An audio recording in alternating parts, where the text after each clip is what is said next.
அவர் அவ்வளோ நேசிக்கிறதுனால தான் நாம் எல்லாருமே அவரை அவ்வளோ நேசிக்கிறோம்னு நினைக்கிறேன். தாசன் பையனா அப்படின்னு கேட்டாங்க. எனக்கு ஷாக்கிங் அந்த ஆமாம் அப்படின்னு சொல்லி, தம்பி எவ்வளோ பெரிய ஒரு மனிதரோட பையன் நீங்கள். 16 தான் நாங்கள் ஷூட்டிங் போகிறோம். 3 பாட்டு ரெடி அடுத்த படத்துக்கு. அது வாழ்க்கையை புரிஞ்சுக்கிட்டோம். நம்ம யாருக்கும் தெரியும், நம்ம எங்கேருந்து வந்திருக்கோன்றது தெரியும். டெஃபினட்டாக ஒரு டஃப்பான இண்டஸ்ட்ரி தான் சினிமா இண்டஸ்ட்ரி. அவ்வளோ பெரிய படத்தை எப்படி சார் 45 நாளில் பண்ணீங்கன்னா அவ்வளோ பண்ணால் போதும், கரெக்டாக பண்ணால் அவ்வளோ பண்ணால் போதும்.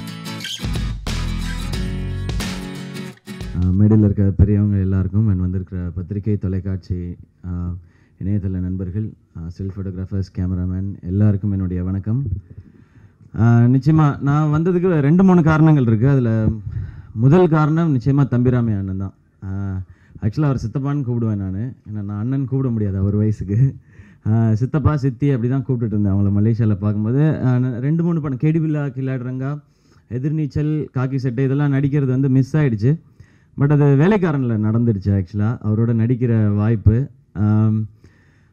ஒரு விடாமுயற்சி அப்படின்றதுக்கு ஒரு பர்ஃபெக்ட் எக்ஸாம்பிள் வந்து தம்பிராமையா அண்ணன் தான் டெஃபினட்டாக. ஏன்னா ஒரு மனிதன் வந்து 30 வயசு வரைக்கும், அது வரைக்கும் நாம் வந்து வாழ்க்கையில் எப்படியாவது போராடி ஜெயிக்கணும், இல்லை 40 வரைக்கும் போராடி ஜெயிக்கணும்னு நினைக்கிறது வந்து இயற்கை தான். அந்த வயசுக்கு மேலேயும் தன்னால் சாதிக்க முடியும், நம்பி தன்னை மட்டுமே நம்பி உழைக்கிறதுன்றது பெரிய விஷயம். இந்த வயசில் தேசிய விருது வரைக்கும் பெரிய சாதனை படைச்சிருக்குன்றது ரொம்ப பெரிய விஷயம். பட் வயசை என்றைக்குமே காமிச்சிட்டது கிடையாது, அந்தளவுக்கு எனர்ஜி. நாங்கள் வேலைக்காரன் படத்தில் வந்து அவ்வளோ ஆர்டிஸ்ட் நடிக்கிறோம். ஆக்சுவலாக தம்பிராமையா அண்ணன், இப்போ நான் இருக்கேன், நான் ஃபஹத் ஃபாசில், தம்பிராமையா அண்ணன், முனிஷ்காந்த், காளி வெங்கட், வைஜி மகேந்திரன் சார், அப்புறம் அருள்தாஸ்ண்ணே, வினோதினி, இப்படி இவ்வளோ பேர் நடிக்கிறோம். எங்களுக்கு மலேசியாவில் வந்து நாங்கள் ஒரு ஃபேக்ட்ரியில் ஷூட் பண்ணதுனால எங்களுக்கு நாங்கள் கேரவேன் எதுவும் எடுத்துக்கல, எல்லோரும் ஒரு ரூமில் தான் நாங்கள் எல்லாருமே இருப்போம். அப்போ அத்தனை பேரும் தம்பிராமையா அண்ணன் பேச்சை தான் கேட்டுகிட்டே இருப்போம் நாங்கள். அவர் அவ்வளோ எங்களை வந்து என்டர்டெயின் பண்ணிட்டே இருந்தார் அவர். நான் ஷூட்டிங் முடிஞ்சதுக்கப்புறம் யோசிப்பேன், அதுக்கப்புறம் தான் அந்த டயர்டாக இருக்க ஃபீலே யோசிக்கும். அப்போ தான் நான் யோசிப்பேன், எப்படி ஒரு மனுஷனுக்குள்ளே இவ்வளோ எனர்ஜி இருக்குது அப்படின்னு சொல்லி யோசிச்சப்பறம் தான் தெரிஞ்சது. அவர் சொன்ன மாதிரி அவர் வாழ்க்கையும் அவர் கிடைச்சிருக்க இந்த சந்தர்ப்பத்தையும் மற்றவங்களையும் அவர் அவ்வளோ நேசிக்கிறார். அவர் அவ்வளோ நேசிக்கிறதுனால தான் நாம் எல்லாருமே அவரை அவ்வளோ நேசிக்கிறோன்னு நினைக்கிறேன். அவருடைய அன்புக்காக தான் நான் இங்கே வந்தது, அதுதான் முதல் காரணம். ரொம்ப ரொம்ப நன்றிண்ணே உங்களுடைய அன்புக்கும். தேங்க்ஸ்ண்ணே. அண்ட் அதுக்கப்புறம் பிரதர் உமாபதி, தம்பி அப்படின்னு சொல்லலாம் தைரியமாக, ஏன்னா அவர் அண்ணன் உரிமையாக கூப்பிட்டுட்டாரு. ஸ்க்ரீனில் பார்த்தது தான், அவ்வளோ சூப்பரான டான்ஸ். தம்பிராமன் என்ன சொல்லிட்டே இருந்தார், தம்பி நல்ல சுய ஒழுக்கம் கொண்ட ஒரு பையன், என் பையன் அப்படின்னு சொல்லி அவ்வளோ பெருமையாக சொல்லிகிட்டு இருந்தார். அது ஃபஸ்ட்டு முக்கியம்னு நினைக்கிறேன் இங்கே இந்த இண்டஸ்ட்ரியில் இருக்கும் பொழுது நம்ம வெற்றிக்கு. தாண்டி டான்ஸ் வந்து எக்ஸ்ட்ராடினரியாக இருக்குது. நான் மண்ணங்குத்தி பறவையில் வந்து இமான் அண்ணன் போட்ட டியூனுக்கு வந்து ஆட முடியலையே நிறையா வருத்தப்பட்டிருக்கேன் நான். அந்த படம் வந்தப்போ ட்விட்டரில் ஒருத்தர் வந்து ஒரு ட்வீட் போட்டிருந்தார், ஏன்பா தம்பி எக்ஸசைஸ் பண்ணுற, நல்ல பாட்டு தானே போடுறாங்க அப்படின்னு சொல்லி. எனக்கு ஒரு மாதிரி ஆயிடுச்சு, ஐயோ இமான் அண்ணா அனிருத்லாம் பயங்கரமான பாட்டாக தராங்களே, நம்ம ஒரு முயற்சி பண்ணிடணுமே அப்படின்னு சொல்லி தான் சரி ஒவ்வொரு படமாக ட்ரை பண்ண ஆரம்பித்தேன். அப்படியே ஒவ்வொரு படமாக கொஞ்சம் கொஞ்சமாக பெட்டர் ஆகிட்டே வருது. பட் இவர் அப்படி இல்லை, அவர் ஃபஸ்ட் படத்துலேயே வந்து அவர் ஹைட்டுக்கு வந்து சில மூவ்ஸ்லாம் பண்ணும்போது ஹிருத்திக் ரோஷனோட மூவ்ஸ் மாதிரி இருக்குது. நான் சும்மா மேடைக்காக சொல்ல, உண்மையாகவே சொல்கிறேன் என் பிரதர், வாழ்த்துக்கள் அதுக்கு. நீங்கள் இன்னும் நிறையா படங்கள் பண்ணும்போது டான்ஸில் இவர் அப்படின்றது வந்துடும். அண்ட் நீங்கள் சொன்ன ஆடியன்ஸ் கனெக்ட் அதெல்லாம் தெரியல. அது வந்து நீங்கள் என்ன சொன்னீங்க இல்லையா, ஏதோ ஒன்று பண்ணி ஏமாத்துறேன், ஸ்டெப்பு கரெக்டாக வரலைன்னா வேறு ஏதாவது பண்ணி மேனேஜ் பண்ணிக்க வேண்டியதான். உங்களுக்கு ஸ்டெப்பு கரெக்டாக வருது, அது நீங்கள் பண்ணிடுறீங்க. ஸோ உங்களுக்கு வந்து இது ரொம்ப முக்கியமான ஒரு ஸ்டேஜ். இந்த மேடை கிடைக்கிறதுக்கு நிறைய பேருக்கு ஆசையாக இருக்கும். அது நிறைய பேருக்கு இந்த வாய்ப்புகள் கிடைக்கிறதில்ல, அது உங்களுக்கு கிடைச்சிருக்கு. நீங்கள் இதை ஆரம்பிச்சிட்டிங்க அண்ட் நீங்கள் கடுமையாக உழைக்கிறீங்க. உங்களுடைய பாடி பார்த்தாலே தெரியுது. ஜிம்முக்கெலாம் போய் நிறையா ஒர்க் அவுட் பண்ணுறீங்க. நான் எப்போயாவது போகிறது தான் ஜிம்முக்கு, 10 நாள் டிராஃபிக்னு போய் சொல்லிடுவேன், அது வேறு விஷயம். அது நீங்கள் இவ்வளோ உழைக்கிறீங்கன்னு போது அதுக்கான பலன் நிச்சயமாக இருக்கும். ஸோ அதாகப்பட்டது மகாஜனங்களே உங்களுக்கு ஒரு சூப்பரான ஓப்பனிங் கொடுக்கட்டும். இன்னும் நிறைய வெற்றிகள் நீங்கள் பார்க்கணும். உங்கள் உழைப்புக்காகவும் தம்பிராமையான மனசுக்காகவும் அண்ட் தம்பிராமையான சந்தோஷமாக வச்சுக்க வேண்டிய பொறுப்பும் உங்களுக்கு இருக்குது. நீங்கள் வாழ்க்கையில் ஜெயிக்கிறத தாண்டி அவரை சந்தோஷமாக வச்சுக்கிறது வந்து உங்களுக்கு இருக்கிற மிகப்பெரிய பொறுப்புன்னு நினைக்கிறேன். இதை வந்து உரிமையாக சொல்லிக்கிறேன். ஏன்னா எனக்கு வந்து இப்போ ஆசையாக இருக்குது, எங்கள் அப்பாவை வந்து பார்த்துக்கணும், சந்தோஷமாக வச்சுக்கணும்னு. எனக்கு அந்த வாய்ப்பு இல்லை. உங்களுக்கு அந்த வாய்ப்பு இருக்குது, அதை நீங்கள் பண்ணிவிடுங்க அப்படிங்கிறது தான் என்னுடைய ஒரு ரெக்வெஸ்ட், ஒரு அண்ணனாக ஒரு ரெக்வெஸ்ட்டுன்றது தான். அண்ட் எங்கள் அப்பா வந்து 2003 வந்து இறந்தாங்க. அப்போ எனக்கு 17 வயசு. ஒரு 14 வருஷத்துக்கு அப்புறம் ஒரு சினிமா மேடையில் எங்கள் அப்பாவை பற்றி பெருமையாக பேசுகிறது வந்து நான் கேட்கும்போது எனக்கு ரொம்ப சந்தோஷம் வந்து, ரொம்ப ரொம்ப நன்றி தம்பிராமையான்னு அவர் சந்தோஷப்படுவார் மேலேருந்து பார்க்கும்பொழுது. அப்பா இறந்து ஒரு 13-14 வருஷத்துக்கு அப்புறம் இது வரைக்கும் 2 பேர் வந்து அவரை பற்றி என்கிட்ட ஒரு அரை மணி நேரம் பேசியிருக்கிறாங்க. பொதுவாக இறந்த பிறகு அதிகமாக பேசப்படுறதில்ல. ஒரு நல்ல மனுஷனாக வாழ்ந்தானா தான் இறந்த பிறகு அவனை பற்றி பேசப்படுன்னு சொல்லுவாங்க. முதல் முறையாக அப்படி பேசினது நக்கீரன் கோபால் அண்ணன். அவர் ஒரு நாள் அவருடைய இன்விடேஷன் கொடுக்கறதுக்காக வீட்டுக்கு வந்திருந்தாங்க.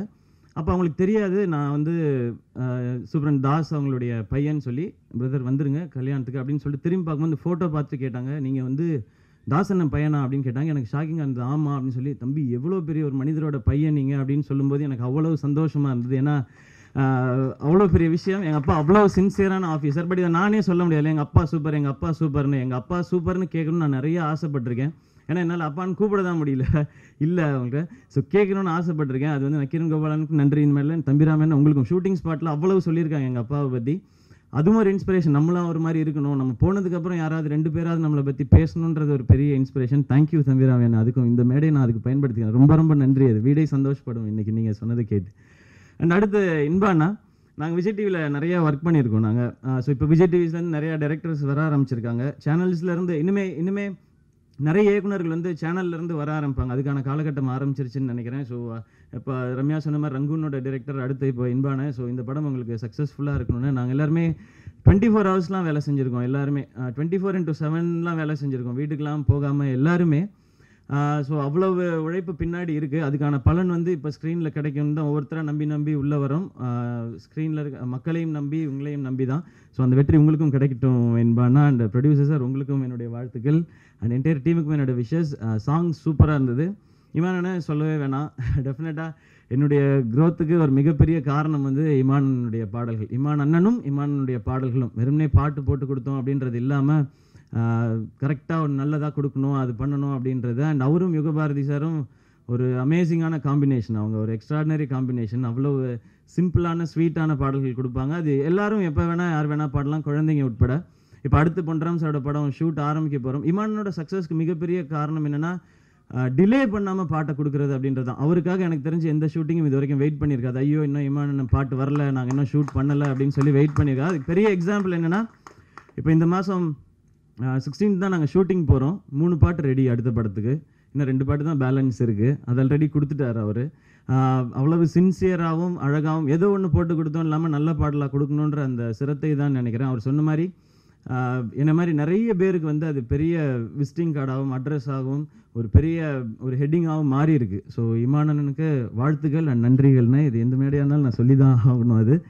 அண்ட் மேடையில் வாழ்த்தி பேசின எல்லாருக்குமே பெரிய நன்றி. அண்ட் முக்கியமான ஒரு பாயிண்ட்டை சொல்லி எனக்கு அதிர்ச்சியை கொடுத்து ஆரம்பித்து வச்சது பிடி செல்வகுமார் சார். என்ன சொன்னீங்கன்றதை நான் சொல்ல மாட்டேன், நான் என் வாயில் டெஃபினட்டாக சொல்லவே மாட்டேன். அது உங்களுக்கே தெரியும், அதெல்லாம் வேணாம் சார். அண்ட் பேரரசு சார் சொன்னார், நான் வந்து சினிமாவில் இருக்க ஆட்களை புரிஞ்சுக்கிட்டேன்னு. அதெல்லாம் கிடையாது, வாழ்க்கையை புரிஞ்சுக்கிட்டேன். நம்ம யாருன்னு தெரியும், நம்ம எங்கேருந்து வந்திருக்கோன்றது தெரியும். அதெல்லாம் புரிஞ்சிச்சுன்னா இந்த மாதிரி விஷயங்கள்லாம் காதுக்கு எடுத்துக்க மாட்டோம் நம்ம. ஸோ நம்ம என்ன செய்கிறோமோ, நம்ம வேலை செய்கிறோமோ அது எல்லாருக்கும் ரீச் ஆனால் பெருசாக தெரிஞ்சதுன்னா போதுமானது. இந்த மாதிரி விஷயங்கள்லாம் வேணாம் சார் ப்ளீஸ். ஆல்ரெடி எதுலேயோ ஒரு ஹெட்லைன்ஸே வந்துடுச்சு சார், நீங்கள் ஒரு டைட்டில் கொடுத்துருக்கீங்கன்னு. இப்போ தான் ஃபோன் எடுத்து பார்க்குறேன், எதுலேயோ அமைச்சிருக்காங்க. அதெல்லாம் வேணாம் சார், நான் ஒரு ரூட் எடுத்து அப்படியே நான் பாட்டுக்கு போயிட்டே இருக்கேன். எனக்கு அவ்வளோ போதும். என் படம் எல்லாருக்கும் பிடிச்சதுன்னா ரொம்ப சந்தோஷம். அதில் ஏதாவது விமர்சனங்கள் சொன்னாங்கன்னா திருத்திக்கிட்டு ஏதாவது ஒன்று பண்ண பார்ப்போம். டெஃபினட்டாக ஒரு டஃப்பான இண்டஸ்ட்ரி தான் சினிமா இண்டஸ்ட்ரி. வெளியில் எல்லாருமே சொல்லுவாங்க இல்லையா, சினிமா வந்து பயங்கரமான ஒரு இண்டஸ்ட்ரி, ஜாக்கிரதையாக இருப்பான்னு. ஆரம்பத்தில் முதல் 2 வருஷத்தில் தெரில, என்ன எல்லாரும் ஜாலியாக தானே இருக்காங்க, இப்போ என்ன அப்படின்றது லாஸ்ட் 2 இயர்ஸாக தெரிஞ்சிருச்சு இது எவ்வளோ டஃப் அப்படின்னு சொல்லி. பட் அதை தப்பு சொல்ல முடியாது, காம்படிட்டிவ் இண்டஸ்ட்ரினா அப்படி தான் இருக்கும். அதில் ஏறி வரணும் அப்படிங்கிறது தான் எல்லாருக்குமே இருக்குது. இல்லைனா இவ்வளோ பெரிய இடம் வந்து நம்ம நோக்கி பயணிக்கும் பொழுது அதெல்லாம் யோசிச்சோன்னா நம்ம போக முடியாதுன்னு நினைக்கிறேன். அந்த ப்ரெஷர் வந்து கூடிய சீக்கிரம் உங்களுக்கும் வரும் உமாபதி பிரதர். அது வரணும், அது வந்தால் தான் சக்ஸஸ் ஸ்டார்ட் ஆகிருக்குன்னு அர்த்தம். அது நிச்சயமாக உங்களுக்கு வரும். அதையும் நீங்கள் கடந்து வருவீங்க. ஏன் அப்படின்னா உங்களுக்கு அப்பா மட்டும் இல்லாமல் குருவாகவே ஒருத்தர் வீட்டில் இருக்கார். அவர் நிறைய விஷயங்கள் உங்களுக்கு சொல்லி தருவார். நிறைய வழிகளை பார்த்தவர், நிறைய வேதனைகளை பார்த்தவர். அவரால் நிறைய விஷயங்கள் உங்களுக்கு சொல்லித்தர முடியும். அதை நீங்கள் ஜஸ்ட் ஃபாலோ பண்ணிங்கன்னா போதும், உங்களுடைய லைஃப் அழகாக இருக்கும். அண்ட் எடிட்டர், கேமராமேன் சார் எல்லாருக்குமே என்னுடைய விஷஸ். பிகே வர்மா சார், உங்களுடைய விஷுவல்ஸ் சூப்பராக இருந்தது. அண்ட் எஸ்வி சேகர் சார், அவருக்கு நான் ஸ்பெஷல் தேங்க்ஸ் சொல்லிடுறேன். என்னை முதல்ல இந்த மீடியாவில் அங்கீகாரம் செஞ்சது வந்து எஸ்வி சேகர் சார் தான். நான் கலக்கப்போவது யார் பண்ணும்போது ஜட்ஜாக இருந்தாங்க. அவங்க தான் என்னை வந்து டைட்டில் அனௌன்ஸ் பண்ணி நீ வந்து வின்னர் அப்படின்னு சொல்லி ஸ்டார்ட் பண்ணி வச்சது அவங்க தான். இல்லை, அவங்களுக்கு என்னுடைய நன்றி ஆக்சுவலாக இந்த மேடையில் சொல்லிக்கிறேன் நான். அண்ட் மேடையில் என்னை பற்றி பெருமையாக பேசினேன் எல்லாருக்கும் பெரிய பெரிய பெரிய நன்றி. அண்ட் சப்போர்ட் பண்ணிகிட்டு இருக்க எல்லாருக்கும் நன்றி. இந்த அதாகப்பட்டது மகாஜனங்களுக்கு நீங்கள் எல்லோரும் உங்களுடைய சப்போர்ட்டை கொடுங்க. இந்த டீம் ஒரு யங் டீம், அது கண்டிப்பாக ஜெயிக்கணும். இல்லை ரவிக்குமார் சாரை ஞாபகப்படுத்துகிறா, அது எப்படி பேசாமல் போகும். ரவிக்குமார் சார் பாசிட்டிவான ஒரு நான் அவங்க ஃபேமிலியில் இருக்கவங்களாம் நான் ஏற்கனவே ஃபங்க்ஷனில் சொன்ன மாதிரி சிஸ்டர்ஸ்ன்னு தான் சொல்லுவேன். அவங்க அவ்வளோ ஆசையாக அண்ணான்னு சொல்லுவாங்க. எப்போவுமே விசாரிச்சுவாங்க, என்ன படம் பண்ணிட்டுருக்கீங்க, எப்படி பண்ணிகிட்ருக்கீங்க, அது கரெக்டாக பண்ணுங்கள், இது வந்து பெரிய எக்ஸ்பெக்டேஷன் இருக்குது அப்படின்னு சொல்லி அதெல்லாம் ஒரு குட்டி குட்டி அலாம் தான். அது கரெக்டாக இருக்கணும்னு சொல்லி. அண்ட் நிச்சயமாக நான் சார்கிட்ட கேட்பேன், முத்துலாம் எத்தனை நாள் சார் பண்ணீங்கன்னா 40 நாளில் பண்ணேன், 45 நாளில் தான் பண்ணேன். சார் அவ்வளோ பெரிய படத்தை எப்படி சார் 45 நாளில் பண்ணீங்கன்னு? அவ்வளோ பண்ணால் போதும், கரெக்டாக பண்ணால் அவ்வளோ பண்ணால் போதும் அப்படின்னு சொல்லிட்டு இருப்பாங்க. அந்த அனுபவம்லாம் கேட்குறதுக்கே சந்தோஷமாக இருந்தது. எனக்கு இப்போ ஆசையாக இருக்குது 45 நாள்லலாம் ஒரு படம் முடிக்கணும்னு. மினிமம் 100 நாள் ஆகிடுது அது. ஏன்னா இப்போ படங்கள் வந்து 25 நாள் ஓடினா சில்வர் ஜூப்ளின்றதுனால நாங்கள் ஷூட்டிங்கை 100 நாள் ஆக்கிட்டோம். ஷூட்டிங் 100 days அப்படின்னு நாங்கள் வந்து செலிப்ரேட் பண்ணிக்கிறோம். பட் உங்ககிட்ட பெரிய லேர்னிங் அது இருக்குது சார். டெஃபினட்டாக இனி வர காலகட்டங்களில் எல்லாருமே பட்ஜெட் கண்ட்ரோல் பண்ணணும்னா அதுக்கு தனியாக உங்ககிட்ட கிளாஸ் எடுக்கணும்னு நினைக்கிறேன் சார். நீங்கள் அந்த கிளாஸையும் எடுக்கணும் சார், நிறைய பேருக்கு அது டெஃபினட்டாக தேவைப்படுது சார். இன்றைக்கி இருக்க காலகட்டத்தில் பட்ஜெட் எல்லாருக்குமே அது கண்ட்ரோலில் எடுக்கணும் அப்படின்றது தான் எல்லாருமே ஆசைப்படுறது தான். பட் பெருசாக பண்ணணுன்ற ஐடியா வரும்பொழுது அதை பண்ண வேண்டியிருக்கு. அண்ட் கேஸ் ரவிக்குமார் சாராக இருக்கட்டும், பிரபுசாலமன் சாராக இருக்கட்டும், எனக்கு ஒவ்வொரு முறையும் அவங்களெல்லாம் பார்க்கும்பொழுது வந்து நான் மைனா ஆடியோ லான்ச் வந்து கடைசியில் ஒரு ரோலை நின்று நான் பார்த்துட்டு இருந்தேன். எனக்கு வந்து சேனல்லேருந்து பாஸ் கொடுத்தாங்க, ஒரு 2 இதுக்கு நீ போயிட்டு வா அப்படின்னு சொல்லி நான் பார்த்துட்டு இருந்தேன். இன்றைக்கி அவங்களோட மேடையில் இருக்கேன்ற சந்தோஷம் எனக்கு இப்படி நிறைய சந்தோஷங்கள் இருக்குது. யாரெல்லாம் நான் ஸ்க்ரீனில் பார்த்து சந்தோஷப்பட்டனோ அவங்களெல்லாம் ஸ்க்ரீன் ஸ்பேஸ் ஷேர் பண்ணுறதோ இல்லை மேடையை ஷேர் பண்ணுறதுக்கான வாய்ப்புகள் எனக்கு கிடச்சிக்கிட்டே இருக்குது. அந்த ஒவ்வொரு நாளையும் சந்தோஷமான நாளாக தான் கடந்துக்கிட்டே இருக்கேன். அண்ட் ஜாகுவார் தங்கம் சார் உங்களுக்கும் சரி, மனோபாலா சாரும் சரி, சுரஜ் சார் உங்களுக்கு, பெரர் சார் உங்களுக்கு, அண்ட் செந்தில் அண்ணன், ரிவன் சார் உங்களுக்கு, உங்களுடைய நல்ல வார்த்தைகளுக்கு நன்றி. பாராட்டு கேட்குறதுன்றது எல்லாருக்கும் சந்தோஷமான விஷயம்தான். பட் எனக்கு அந்த சந்தோஷப்படுற ஒவ்வொரு செகண்டுமே வந்து அதெல்லாம் ப்ரெஷராக மாறுது. தக்க வச்சுக்கணும், இன்னும் 10 ஓடுறான்றது. பட் அந்த ப்ரெஷரை உணர்த்துறதுக்கு ரொம்ப ரொம்ப நன்றி. And thank you once again entire டீமுக்கும் திரும்பவும் விஷஸ். அதாகப்பட்டது மகாஜனங்களே, இந்த படம் ஒரு பெரிய வெற்றி அடைகிறது. எப்படி சொன்னாலும் டைட்டில் மாதிரியும் இருக்குது, பேசுகிற மாதிரியும் இருக்குது. Thank you, love you all. And once again thank you Ramya, உங்களுடைய வார்த்தைகளுக்கெல்லாம் நன்றி. சொல்லலைன்னா கோச்சிக்குவீங்க. இல்லை நம்ம பண்ணுறது தான், அவங்களாம் சம்டைம்ஸ் அடம் பிடிப்பாரு, சம்டைம்ஸ் நாங்களாக கொடுப்போம். அந்த மாதிரி வரலாம் நான் பார்க்குறது இல்லை. பர்சனலி நான் ஃபேஸ் பண்ண சுச்சுவேஷனை தான் வந்து இது வரைக்கும் நீங்கள் பார்த்துருக்கீங்க. இனிமேல் அதை தான் பார்ப்பீங்க. இன்னும் சிரிப்பாக தான் வருது.